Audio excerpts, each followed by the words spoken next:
घेऊन शिजार ताजा ताजा दादा ताजा ताजा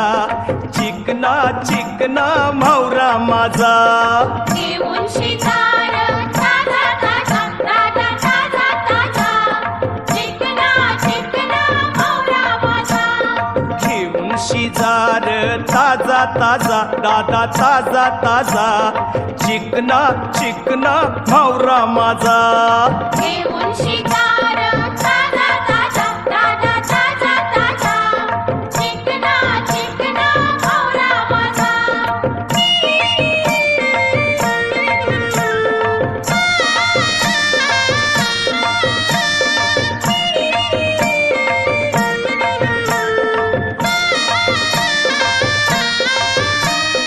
विश्वास ठेव र सांगतय नक्की याचे